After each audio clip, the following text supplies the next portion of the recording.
Para naman sa ating pabaong Pampa-Good Night, buhay na buhay ang bayanihan sa Cebu. Kahit ang mga nasalanta handang tumulong, ang diwa ng pag-asa sa report ni Mon Gualvez.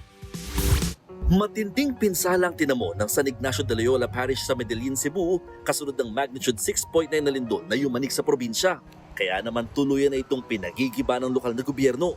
Pinakanapuruhan ang altar ng simbahan matapos itong mabagsakan ng mga bato, kahoy at bakal. Sa kabila niyan, himalang itinuturing ng mga taga rito na hindi nasira ang mga imahe ni San Ignacio de Loyola, ang Santo Niño at ni Mama Mary.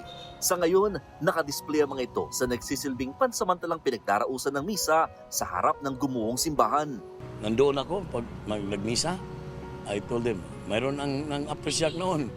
So, I told them to be calm, no? Paniwala naman ng parish priest na si Father Eulogio Almazol II, simbolo ng pag-asa at katatagan ang mga imaheng hindi nasira matapos ang lindol. Our patron saint is Saint Ignatius, is a soldier, no?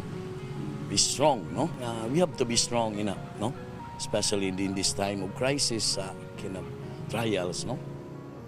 Sa mga lansangan naman sa Bogo City, makikitang ilan pang biktima ng lindol. Pero hindi sila nanlilimos ng ayuda. Sa halip, namimigay sila ng mga inaning prutas at gulay. Ang iba naman, bibingka, ice candy, buko, itlog at iba pang pagkain ang ipinamimigay. May libreng paggamit pa nga rin sa mga palikuran. Para ito sa mga dumarang sasakyang naghatid ng mga donasyon at yung mga volunteers sa mga sinalagtang lugar. Opo, nilindol po kami pero yung effort po ng taga ibang lugar po. Salamat po sa mga volunteers na tumutulong sa amin at nagbibigay po ng relief good. May natanggap na din po kasi kami, tas kung may sobra kami, binibigay po namin. Kabilang sa mga nagatid ng tulong ay ang Alagang Kapatid Foundation. Nakatanggap ng food packs ang mga biktima ng lindol sa Bogo City. Ang bayanihan sa Cebu ay isang patunay na walang delubyo o kalamidad na makakasira sa nagkakaisang sambayanan.